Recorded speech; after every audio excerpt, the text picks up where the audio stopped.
Bismillahirrahmanirrahim. Assalamualaikum warahmatullahi wabarakatuh.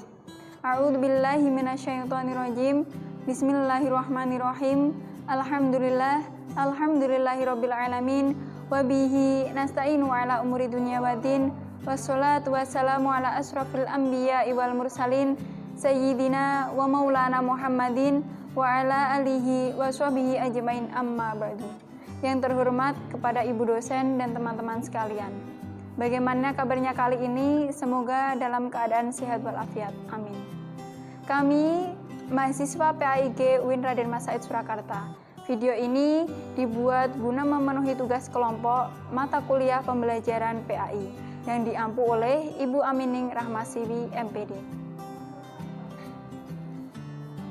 Saya Fikfahia Lintazan Jabila selaku moderator akan menemani teman-teman sekalian dari awal video hingga akhir, di mana kelompok kami akan membahas tentang sumber belajar sebagai komponen media pembelajaran PAI. Tentunya saya tidak sendirian karena akan ditemani oleh rekan-rekan saya, yaitu Isnaini Nur Azizah dengan NIM 217. Yang kedua, Muammar Kafi dengan NIM akhir 222. Yang ketiga, Isna Aulia Rahma dengan NIM akhir 225. Yang keempat, Fitria Jamilatul Fahmi dengan NIM 235. Saya sendiri, Fikfahia Lintazan Jabila dengan NIM 241. Dan yang terakhir yaitu Eki Nurbaiti dengan NIM 244. Baik, tidak berlama-lama, langsung saja kita masuk ke pembahasan. Kepada teman-teman yang bertugas, waktu dan tempat saya persilahkan.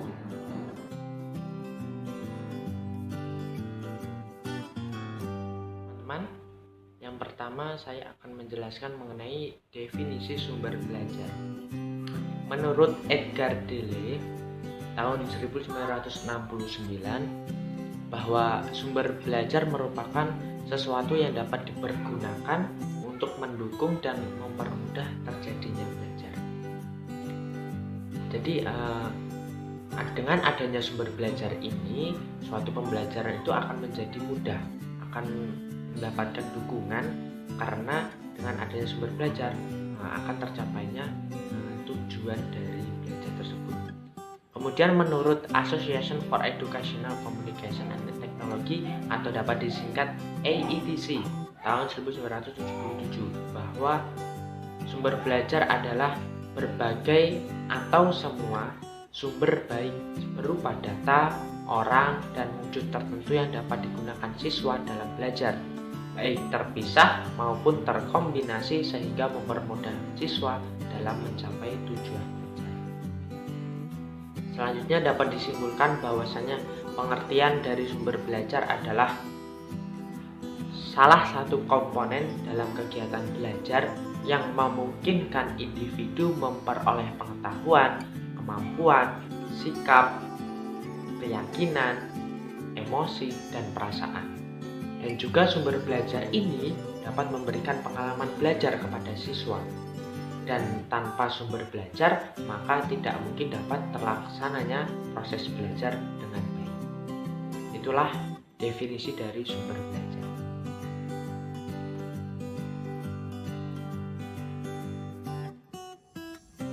Baiklah, di sini saya akan menyampaikan mengenai klasifikasi dari sumber belajar.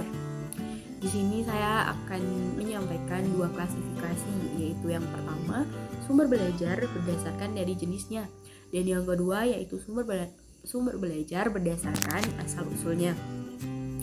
Untuk yang pertama, yaitu berdasarkan jenisnya, sumber belajar diklasifikasikan menjadi 6, yaitu yang pertama adalah pesan, di mana pesan ini adalah informasi atau berita yang disampaikan oleh seseorang kepada orang lain. Sedangkan bahan pelajaran itu mengandung pesan yang harus disampaikan kepada siswa. Yang selanjutnya yaitu orang, di mana orang ini adalah manusia yang berperan sebagai pencari, penyimpan, pengolah, dan penyaji pesan, baik itu guru, siswa, pustakawan, atau yang lainnya. Dan yang ketiga yaitu bahan.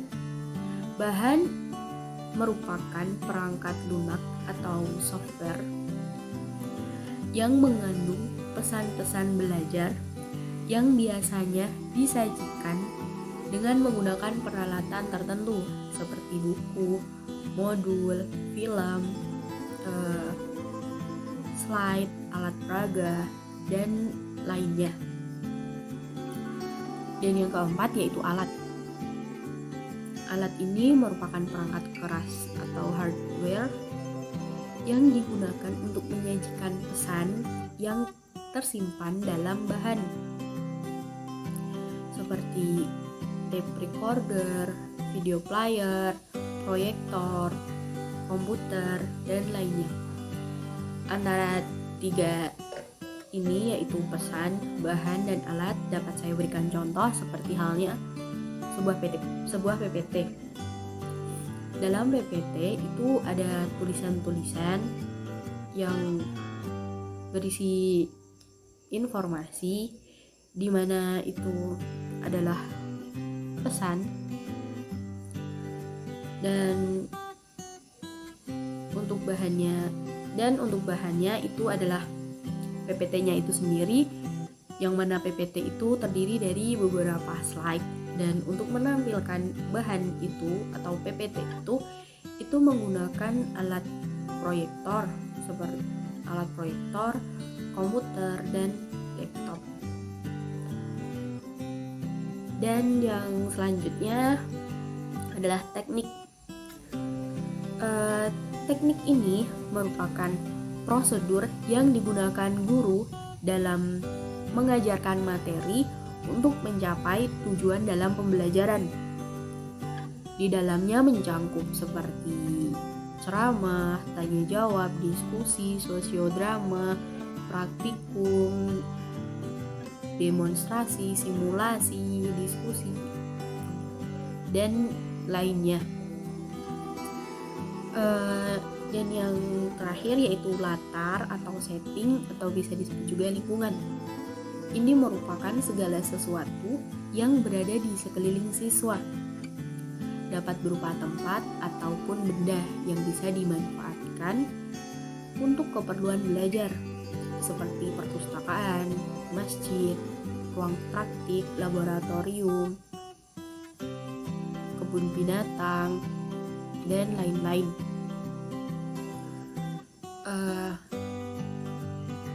Sebelumnya tadi saya membahas mengenai hardware dan software, di mana software dan hardware atau bahan dan alat ini secara sempit itu dinamakan dengan media pembelajaran secara sempit. Dan yang selanjutnya yaitu mengenai klasifikasi sumber belajar ya, yang berdasarkan dengan asal usulnya. Di situ ada dua macam. Yang pertama yaitu sumber belajar yang dirancang atau learning resource by design, yaitu sumber belajar yang memang sengaja dibuat untuk tujuan pembelajaran, yang sengaja dibuat untuk mencapai tujuan dari pembelajaran. Sumber belajar ini sering disebut dengan bahan ajar. Contohnya buku pelajaran, modul, LKS, dan lainnya. Dan macam klasifikasi sumber belajar yang kedua yang berdasarkan asal usulnya itu adalah sumber belajar yang sudah tersedia dan tinggal dimanfaatkan, atau learning resources by utilization, yaitu sumber belajar yang tidak secara khusus dirancang untuk keperluan pembelajaran, tetapi dapat ditemukan, dipilih, dan dimanfaatkan. untuk keperluan pembelajaran. Contohnya seperti kebun binatang, narasumber, laboratorium, studio, museum, masjid, dan masih banyak lagi. Pengaplikasian ini dalam pembelajaran PAI, misalnya dalam materi ada indikator yang menyebutkan untuk mempraktikkan sholat jenazah.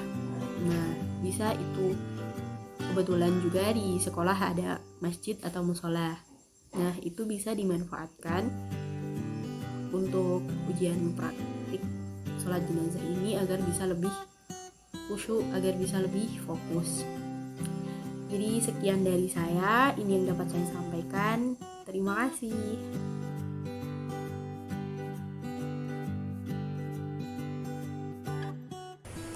Baik, yang selanjutnya yaitu komponen sumber belajar. Sujana menguraikan ada beberapa komponen penting yang terdapat dalam sumber belajar, yaitu yang pertama yaitu tujuan, misi, dan fungsi. Setiap sumber belajar memiliki tujuan, misi, hingga fungsi mengapa sumber belajar tersebut digunakan dan diterapkan dalam pembelajaran. Sumber belajar itu sendiri juga memiliki tujuan lain selain mendukung pencapaian sumber belajar. Misalnya saja museum yang digunakan untuk sumber belajar. Tentunya, tujuan museum bukan hanya untuk sumber belajar, namun juga untuk menyimpan benda peninggalan sejarah dan tujuan-tujuan lainnya. Komponen sumber belajar yang kedua yaitu keadaan fisik. Sumber belajar tidak selalu berbentuk buku atau bentuk cetakan lain. Narasumber atau bangunan misalnya. Juga dapat digunakan sumber belajar dengan bentuk atau keadaan fisik yang berbeda. Yang ketiga, yaitu pesan dan makna yang terkandung. Setiap sumber belajar juga memiliki pesan dan maksud masing-masing. Pesan dan makna tersebut tidak selalu terurai secara eksplisit. Terkadang diperlukan analisis, baik oleh pengajar maupun peserta didik untuk memahami apa pesan dan makna dari sumber belajar yang digunakan. Pesan dan makna yang terkandung juga bukan selalu tentang materi dan aspek kognitif, namun juga bisa mengandung pesan moral, sosial, dan hal-hal lainnya. Yang keempat yaitu tingkat kesulitan atau kompleksitas pemakaian. Sumber belajar juga memiliki cara penggunaan dan tingkat kesulitan pemakaian yang berbeda-beda. Buku dan sumber cetak mungkin menjadi sumber paling mudah digunakan karena materi pembelajaran sudah terurai dengan jelas.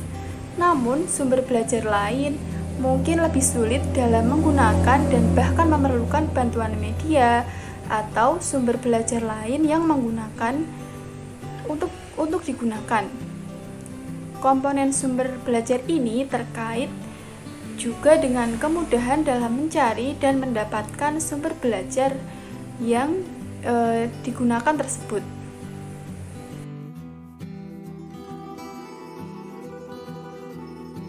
Fungsi sumber belajar.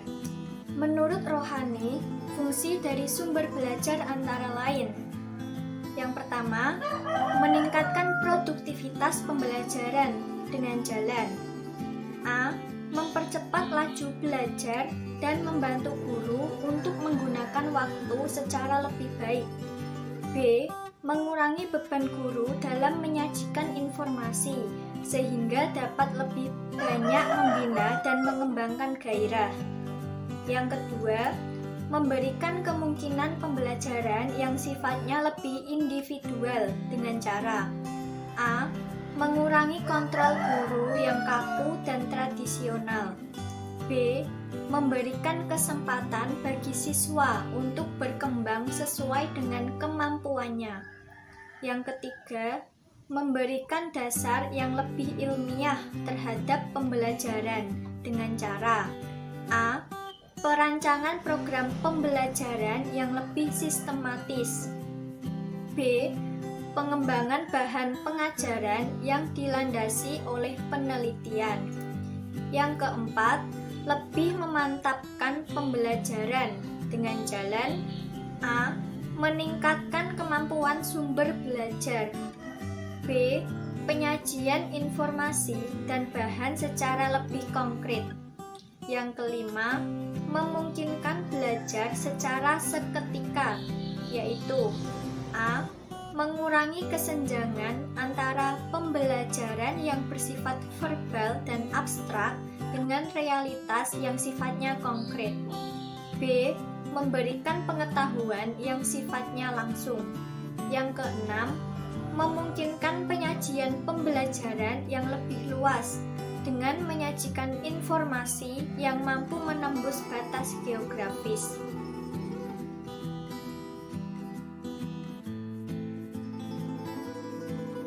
Di sini saya akan sedikit menjelaskan mengenai peranan sumber belajar.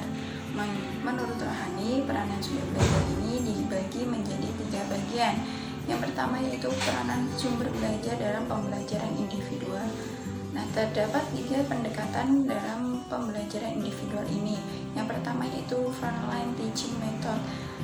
Nah, dalam pendekatan ini guru berperan menunjukkan sumber belajar yang perlu dipelajari. Dan yang kedua yaitu Keller Plan atau pendekatan menggunakan teknik PSD atau Personalized System of Instructional yang ditunjang dengan berbagai sumber berbentuk audiovisual yang sudah dirancang untuk belajar individual. Dan yang terakhir dari pendekatan yaitu metode proyek. Di sini guru cenderung sebagai penasihat, sehingga peserta didiklah yang bertanggung jawab dalam memilih, merancang, dan melakukan kegiatan belajar. Peranan sumber belajar yang kedua yaitu belajar klasikal. Pola komunikasi dalam belajar klasikal adalah komunikasi secara langsung antara guru dan peserta didik. Peranan sumber belajar yang terakhir yaitu belajar kelompok. Nah, terdapat 2 pola komunikasi yang sudah ditetapkan dalam belajar kelompok ini. Yang pertama itu bus session atau diskusi secara singkat. Yang kedua kontrol diskusi atau diskusi di bawah kontrol guru atau masih dalam pengawasan guru. Yang ketiga team project. Yang keempat simulasi presentasi untuk menggambarkan keadaan yang sesungguhnya. Yang keenam yaitu micro teaching atau proyek pembelajaran yang direkam dengan video. Dan yang terakhir yaitu self help group atau kelompok swadaya. Mungkin itu saja yang dapat saya sampaikan mengenai peranan sumber belajar.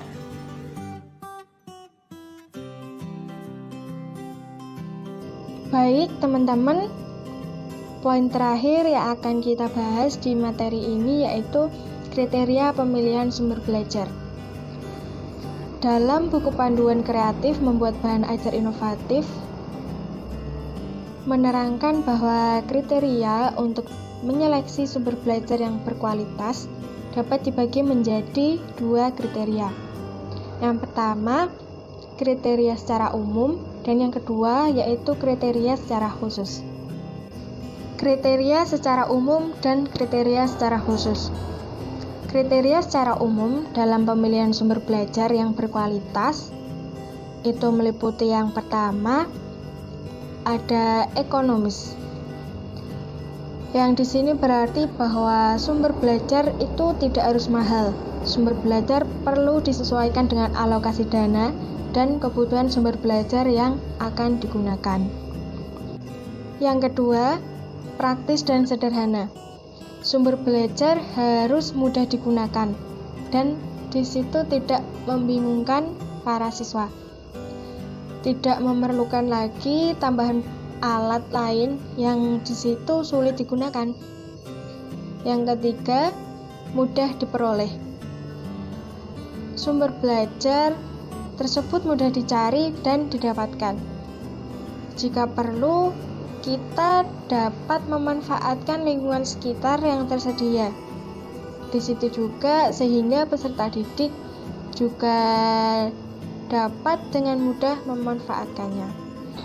Kriteria secara umum yang keempat atau yang terakhir yaitu fleksibel. Sumber belajar tidak harus mengikat pada satu tujuan atau materi pembelajaran tertentu. Akan tetapi lebih baik jika dapat dimanfaatkan untuk berbagai tujuan pembelajaran bahkan juga keperluan yang lain. Jadi fleksibel gitu. Bisa untuk materi lainnya nggak terikat pada satu materi pembelajaran gitu. Selanjutnya, kriteria secara khusus. Kriteria secara khusus yang perlu diperhatikan dalam pemilihan sumber belajar yaitu yang pertama, dapat memotivasi peserta didik. Sumber belajar tersebut dapat memotivasi peserta didik dalam belajar. Yang kedua, sumber belajar untuk tujuan pengajaran.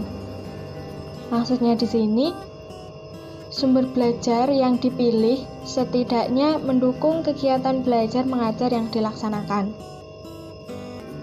Yang ketiga, sumber belajar untuk penelitian.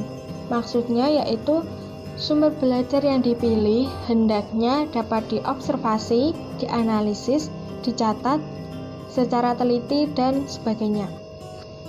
Yang keempat, sumber belajar untuk memecahkan masalah. Maksudnya sumber belajar yang dipilih hendaknya dapat mengatasi problem belajar peserta didik yang dihadapi dalam kegiatan belajar mengajar. Yang terakhir yaitu yang kelima, sumber belajar untuk presentasi. Maksudnya sumber belajar yang dipilih hendaknya bisa berfungsi sebagai alat, metode, atau strategi penyampaian pesan. Sudah cukup? Terima kasih.